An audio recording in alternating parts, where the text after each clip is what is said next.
Sintayong ungkap preferensi dua tim jadi calon lawan timnas U23 Indonesia jika lolos ke perempat final Piala Asia U23.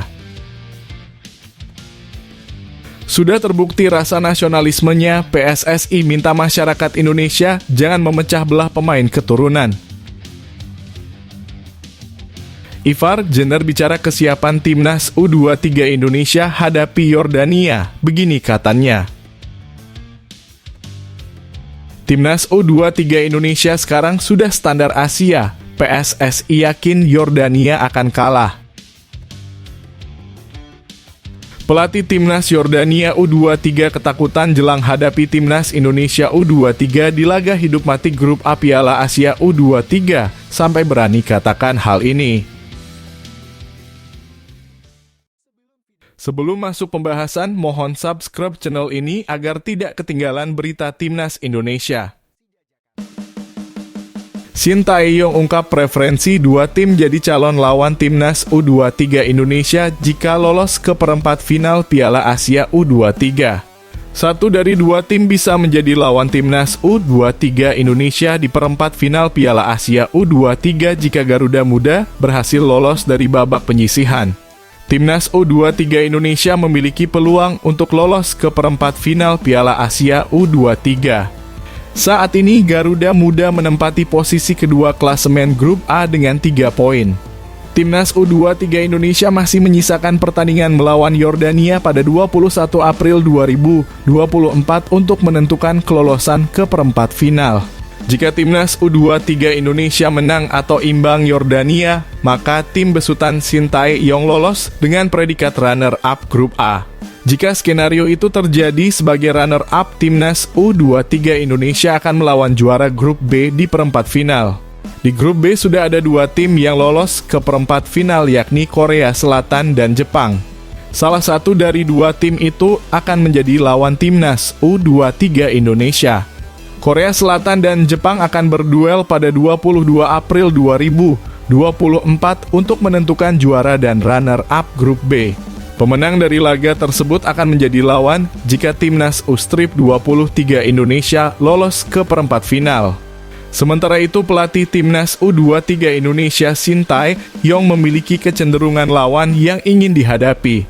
Pelatih asal Korea Selatan itu tidak ingin bertemu dengan negaranya sendiri. Ia lebih memilih melawan Jepang. Ini bukan pertanyaan yang mudah, sangat sulit untuk dijawab, ujar Sintayong.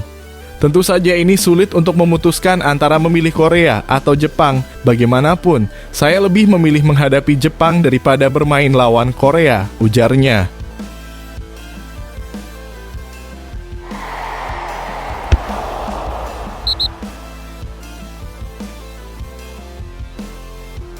Sudah terbukti rasa nasionalismenya, PSSI minta masyarakat Indonesia jangan memecah belah pemain keturunan. Ketua Umum PSSI Erick Thohir berharap tidak ada perdebatan terkait pemain keturunan di timnas Indonesia. Perbincangan hangat terkait masalah ini muncul sejalan dengan prestasi yang apik dengan prestasi skuad Garuda. Saat ini dalam tubuh timnas sudah banyak pemain keturunan yang bergabung. Secara kualitas tentu kehadiran mereka menambah kekuatan dan Sintayong memiliki banyak opsi untuk pemain yang akan diandalkan. Namun, masalah muncul saat Sin membutuhkan pemain-pemain tersebut untuk ajang di luar agenda FIFA. Beberapa pemain keturunan sulit dilepas oleh klub dan butuh lobi khusus karena tim luar negeri cukup ketat terkait masalah ini. Erick Thohir menjelaskan memang perlu usaha ekstra untuk membawa pemain-pemain terbaik saat ini. Berkaca dari Piala Asia U23, ada Ivar Jenner FC Utrecht, Rafael Struijk ADO Den Haag, Marcelino Ferdinand KMS Kadeinze, Justin Hubner Cerezo Osaka, Nathan Chu Aon SC Heerenveen, dan Elkan Bagot Bristol Rovers yang masuk dalam daftar panggil. Namun hanya Ivar, Rafael, Marcelino, Nathan, dan Hubner yang akhirnya bisa bergabung. Bahkan Hubner datang terlambat karena masih bertugas bersama klubnya. Tetapi pemain-pemain kita yang di luar negeri ya memang perlu lobi-lobi khusus. Seperti Marcelino, alhamdulillah bisa datang. Ivar, Rafael bisa datang. Tetapi pemain yang sekarang sudah menjadi tim utama seperti Elkan misalnya, Ya, sampai hari ini kita belum bisa menarik gitu. Nah, untung saja Nathan dan Justin dengan lobi-lobi kami dari PSSI ya, kita 24 jam melobi akhirnya pemain bisa dilepaskan, kata Erick Thohir. Sosok yang menjabat sebagai Menteri BUMN ini hanya berpesan agar masyarakat Indonesia tidak saling terpecah untuk pemain keturunan. Apalagi pemain yang ada di timnas saat ini sudah legal menurut FIFA. Tetapi ini loh yang saya mau kasih catatan bahwa pemain Indonesia yang di Amerika atau di Eropa atau di benua Asia lain. Jangan pernah juga nanti dipikirkan itu setengah Indonesia, tegasnya. Erick menegaskan bahwa pemain yang sudah berseragam timnas memiliki rasa kebanggaan yang tinggi. Hubner dan Nathan bahkan langsung bertugas di timnas meski baru bermain untuk klubnya. Hal ini yang harusnya jadi perhatian bagi semua pihak dan seharusnya mereka tetap mendapatkan dukungan penuh. Karena mereka pemain Indonesia buktinya kemarin. Nathan sampai langsung main. Justin sampai langsung main. Artinya apa? Jangan pertanyakan itu. Jangan pernah memecah-mecah lagi, oh ini diaspora, ini Indonesia. Semuanya pemain Indonesia. Kebetulan ada yang main di Indonesia dan ada yang main di luar Indonesia, pungkasnya.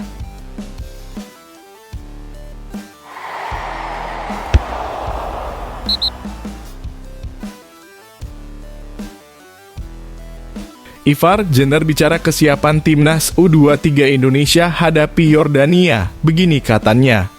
Gelandang FC Utrecht, Ivar Jenner, berbicara mengenai kesiapan timnas U23 Indonesia dalam menghadapi Yordania pada laga pamungkas grup A Piala Asia U23 Qatar yang dihelat di Stadion Abdullah bin Khalifa, Doha, diakui Ivar Jenner. Persiapan timnas U23 yang menatap duel kontra Yordania berjalan lancar. Maka dari itu Ivar Jenner mengisyaratkan bahwa timnas U23 Indonesia mengincar kemenangan atas Yordania. Dengan begitu peluang timnas U23 Indonesia untuk lolos ke babak perempat final Piala Asia U23 akan terbuka lebar. Kini di puncak klasemen grup A Piala Asia U23 2024 ditempati oleh Qatar dengan torehan 6 poin. Ditempel skuad Garuda Muda yang mengumpulkan 3 poin di peringkat kedua. Posisi ketiga dihuni Yordania 1 poin dan Australia menduduki urutan keempat 1 poin. Jadi ya, saya berlatih hari ini dengan beberapa pemain cadangan, ucap Ivar Jenner dalam keterangan yang diterima. Jadi ya, bagi saya itu bagus untuk berlatih lagi. Dan ya, untuk besok persiapan sudah bagus ya, kami sudah siap, kata pemain kelahiran Belanda itu. Sebelumnya, Ivar Jenner harus absen membela timnas U23 Indonesia pada laga kedua grup A kontra Australia lantaran akumulasi kartu. Ivar diganjar kartu kuning kedua ketika Pratama Arhan kawan melawan Qatar. Kala itu pemain berusia 20 tahun tersebut harus mandi lebih saat pertandingan memasuki menit ke-46. Ya, beberapa teman-teman yang bermain semalam melawan Australia 90 menit, mereka tinggal di dalam untuk recovery, ujar Ivar. Saya pikir di kolam berenang, jadi itu bagus bagi mereka. Saya kemarin disuspend, tutur mantan pemain timnas U20 Indonesia itu. Dia menambahkan kemenangan 1-0 atas Australia sangat pantas diraih timnas U23 Indonesia. Gol semata wayang timnas U23 Indonesia diciptakan oleh Komang Teguh. Ya, tentang pertandingan itu, saya pikir kami memainkan permainan yang sangat bagus, kata Ivar. Main bagus di babak pertama, di babak kedua juga, kami memiliki beberapa kesempatan untuk mencetak gol ke gawang Australia, kata pemain berpostur 188 cm itu. Kesempatan yang bagus dengan free kick ke Marcelino Ferdinand, ya banyak kesempatan, sangat bagus, sekarang kami harus menyiapkan diri menghadapi Yordania, ya mari kita lihat, ujarnya. Semoga Ivar Jenner dan pasukan Garuda Muda bisa meraih hasil yang terbaik saat lawan Yordania. Coba beri dukungan kalian di kolom komentar di bawah video ini.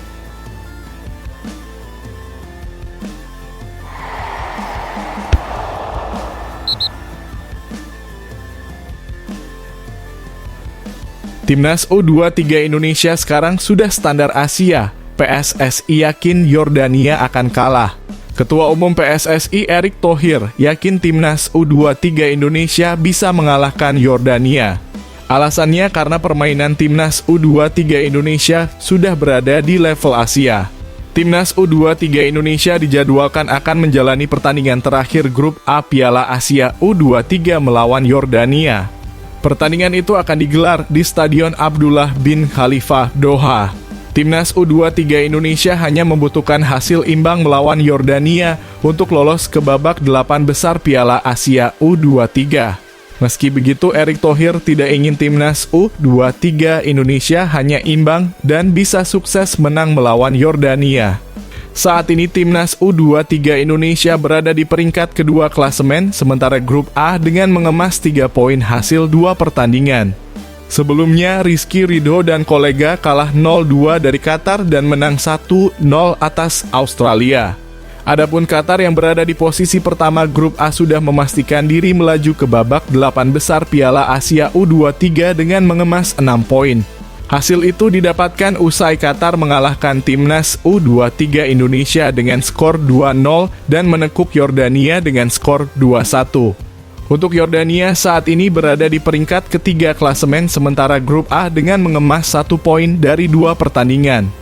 Poin yang sama juga didapatkan Australia yang kini duduk di peringkat keempat. Saya sih tetap optimis ya, Timnas U23 Indonesia sekarang ini sudah standar Asia Tenggara bahkan Asia, kata Erick Thohir kepada awak media termasuk Bola Sport. Erick Thohir meminta para pemain Timnas U23 Indonesia bisa fokus menghadapi Yordania.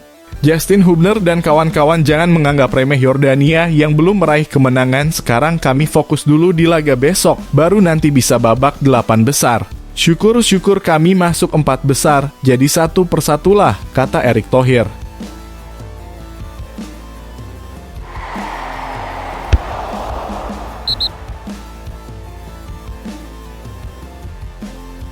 Pelatih Timnas Yordania U23 ketakutan jelang hadapi Timnas Indonesia U23 di laga hidup mati grup A Piala Asia U23, sampai berani katakan hal ini. Pelatih Timnas Yordania U23, Abdullah Abu Zema, ketakutan jelang timnya menghadapi Timnas Indonesia U23 di laga hidup mati grup A Piala Asia U23 pada Minggu, 21 April 2024. Merujuk kepada ucapannya jelang laga, Abdullah Abu Zema sama sekali tidak takut kepada Timnas Indonesia U23. Ia meminta Mohanad Abu Taha dan kawan-kawan untuk tampil militan sepanjang laga. Dengan begitu, Timnas Yordania U23 berpeluang menang atas Timnas Indonesia U-23 sehingga hampir pasti lolos ke perempat final Piala Asia U23. Saat ini, Timnas Yordania U23 duduk di posisi 3 klasemen grup A dengan 1 angka. Terpaut 2 poin dari Timnas Indonesia U23 di tangga kedua, atau batas akhir tim yang lolos perempat final Piala Asia U23. Setelah bermain 0-0 dengan Timnas Australia U23, Timnas Yordania U23 menelan kekalahan 1-2 dari Qatar U23 pada matchday kedua yang berlangsung di Stadion Jassim bin Hamad pada Kamis 21 April 2024 malam. Kekalahan ini membuat kesempatan skuad muda berjuluk The Chivalrous itu cukup kecil untuk lolos ke perempat final. Harapannya tetap lolos dan kami masih punya 1 pertandingan tersisa yang sulit melawan Indonesia, namun kami akan berusaha semaksimal mungkin untuk lolos, kata Abu Zema mengutip dari situs resmi AFC. Juru taktik berusia 48 tahun itu menjelaskan anak asuhnya harus memperbaiki kesalahan-kesalahan dari kekalahan kontra Qatar U23. Abu Zema yakin jika Yordania U23 memberikan penampilan terbaik, maka mereka punya asa untuk lolos.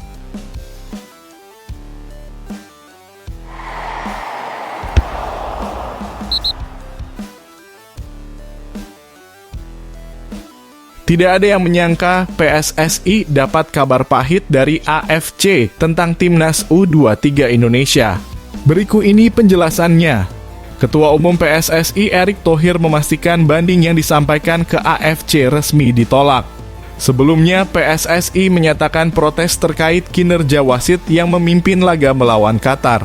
Wasit Nasrullah Kabirov dan wasit video asitan referee Sivakorn Puudom dianggap mengeluarkan keputusan yang merugikan bagi Indonesia.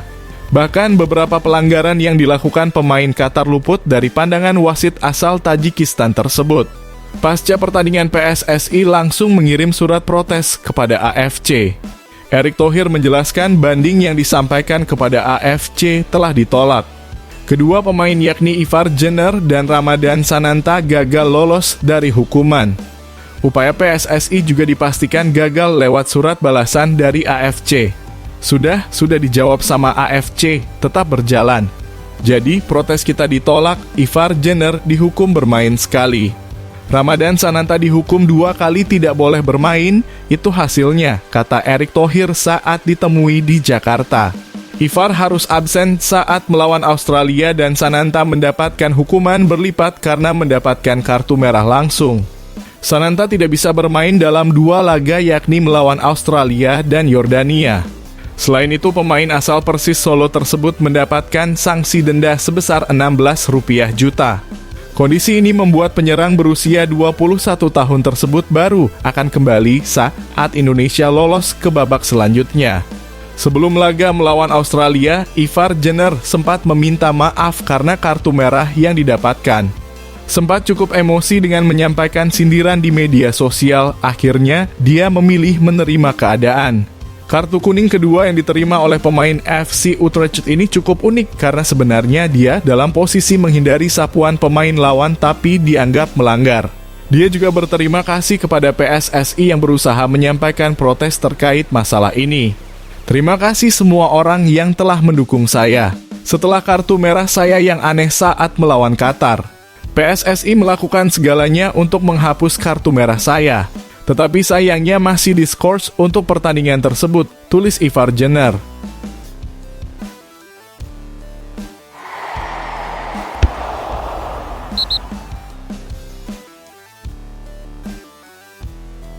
Cerita perjuangan PSSI datangkan Justin Hubner demi bela timnas U23 Indonesia sampai buat sakit perut. Anggota Komite Eksekutif PSSI Arya Sinulinga berbagi cerita bagaimana perjuangan federasi mendatangkan bek timnas U23 Indonesia Justin Hubner ke Doha, Qatar. Timnas U23 Indonesia ini sejak awal telah diwarnai dengan drama untuk mendatangkan pemain. Begitu juga untuk mendatangkan bek andalan yakni Justin Hubner yang belum lama ini dipinjamkan Wolverhampton Wanderers ke klub Jepang Cerezo Osaka. Setelah peminjaman tersebut, Justin Hubner akhirnya menjalani debutnya bersama Cerezo Osaka saat melawan Albirex Niigata pada minggu kemarin. Debut Hubner memang menjadi catatan sejarah buat pemain Indonesia karena ia menjadi pemain pertama yang main di J1 Jepang. Akan tetapi saat Justin Hubner ini debut PSSI dan pelatih timnas U23 Indonesia Shin Tae-yong pun dibuat pusing. Pasalnya kompetisi Jepang bergulir sedangkan Justin Hubner dibutuhkan skuad Garuda Muda untuk tampil di Piala Asia U23. Bahkan sempat dikabarkan Cerezo Osaka tak mengizinkan Hubner bergabung dengan timnas U23 Indonesia. Hal ini karena turnamen Piala Asia U23 bukan bagian dari agenda FIFA sehingga klub tak memiliki kewajiban melepas pemainnya. Namun setelah komunikasi yang terus dilakukan PSSI, akhirnya Justin Hubner dilepas ke skuad Garuda Muda. Walaupun pelepasan Hubner ke Qatar ini bukan hal yang mudah. Pasalnya sebelum bergabung dengan timnas U23 Indonesia di Qatar, Justin Hubner lebih dulu membela Cerezo Osaka melawan Grula Morioka pada Rabu kemarin. Ia bermain bersama Cerezo Osaka sebagai starter dan bermain penuh selama 90 menit. PSSI pun menceritakan bagaimana super sibuknya Justin Hubner setelah menghadapi Grula Morioka. Arya Sinulinga mengatakan bahwa perjuangan mendatangkan Justin Hubner untuk bisa datang ke Qatar agar bisa tampil melawan Australia dalam laga kedua grup A menghadapi Australia pada Kamis, 18 April 2024. Tak mudah. Arya mengatakan bahwa pemain berusia 20 tahun itu menempuh perjalanan panjang dan tidak punya waktu istirahat untuk membela timnas U23 Indonesia. Menurutnya, drama mendatangkan Hubner agar bisa bergabung dengan tim merah putih ini bahkan bisa membuatnya sakit perut. Hal ini karena waktunya yang sangat mepet agar Hubner bisa bergabung dengan tim di laga melawan Australia.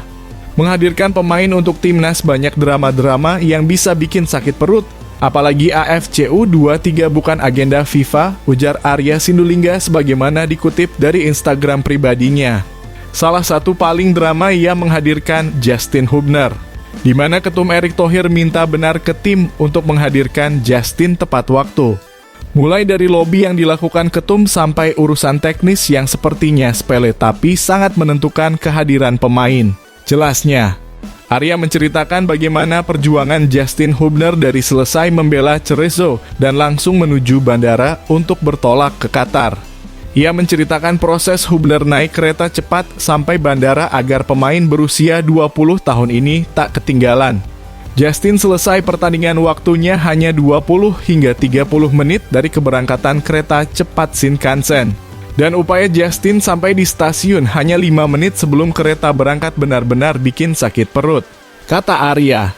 Karena setelah itu waktu keberangkatan pesawatnya juga mepet banget, Arya mengatakan bahwa PSSI benar-benar memantau perjuangan Hubner untuk bisa sampai di Bandara Doha, Qatar. Perjuangan tak mudah dan semuanya harus tepat waktu.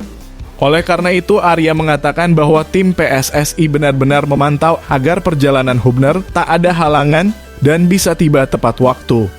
Tim benar-benar memantau mulai keluar dari stadion, jalan ke stasiun, masuk ke stasiun, sampai naik kereta ke bandara lanjut check-in pesawat, jelas Arya. Tim juga memantau kondisi Bandara Doha apakah mengalami hal yang sama dengan Bandara Dubai yang terkena banjir. Untungnya tidak terjadi, ucapnya. Tim terus pantau sampai mendarat di Doha barulah kita tenang. Justin Hubner pun mengunggah story Instagram bagaimana ia bisa sampai stadion setelah baru saja mendarat di bandara. Bahkan saat baru tiba di stadion, Hubner terlihat tergesa-gesa masuk stadion dengan didampingi staf Timnas U23 Indonesia. Justin Hubner memang menunjukkan perjuangan luar biasa, karena setelah tiba di stadion ia pun dimasukkan sebagai pemain pengganti oleh Shin Tae-yong pada menit ke-72. Padahal sebenarnya Hubner tak memiliki waktu ideal untuk melakukan pemulihan dari perjalanan panjang atau sekedar istirahat. Namun ia bisa membawa Timnas U23 Indonesia tetap bertahan hingga akhir pertandingan dan skuad Garuda Muda menang 1-0 atas Australia. Arya mengatakan bahwa Ketua Umum PSSI Erick Thohir memang ingin membuat tim merah putih berprestasi. Oleh karena itu, segala usaha dilakukan PSSI agar tim nasional berprestasi. Arya merasa senang karena perjuangan Hubner hingga bisa menghadapi Australia itu berbuah manis. Hal-hal kecil tapi tim yang kuat di bawah Ketum memastikan satu persatu tidak boleh meleset sehingga pemain bisa bermain dengan baik, tuturnya. Dan kita semua bersyukur Justin bisa bermain melawan Australia, dan Justin memang top tanpa lelah membela merah putih, pungkasnya.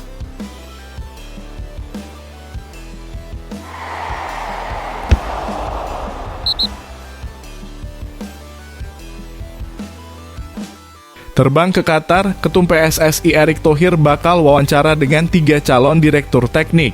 PSSI kian gencar mencari sosok yang tepat untuk mengisi kursi direktur teknik yang saat ini masih dipercayakan kepada Indra Sajfri.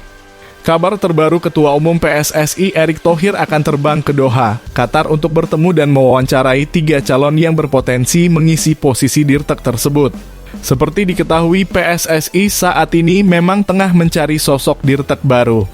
Untuk sekarang, jabatan tersebut masih diemban oleh Indra Syafri yang juga merupakan pelatih Timnas Indonesia U20. Nah, tampaknya sosok calon dirtek PSSI akan mulai terungkap. Erick menyampaikan dirinya akan bertemu dengan 3 calon dan akan melakukan wawancara di Qatar pada Minggu. Menurutnya, Qatar menjadi lokasi yang tepat karena para calonnya ada yang berasal dari Eropa. Ditambah lagi, Timnas Indonesia U23 juga akan menjalani laga pamungkas kontra Yordania U23 di hari itu sehingga calon dirtek bisa sekalian menyaksikan bagaimana performa Marcelino Ferdinand dan kolega. Salah satu nanti tanggal 21 April pagi saya akan wawancara beberapa dirtek di Doha, Qatar, tutur Erick kepada wartawan di Jakarta pada Jumat kemarin. Ada 3 orang, kebetulan ada yang dari Eropa, jadi lebih dekat bertemu di sana Qatar, kalau kesini Indonesia jauh, sambungnya kemudian.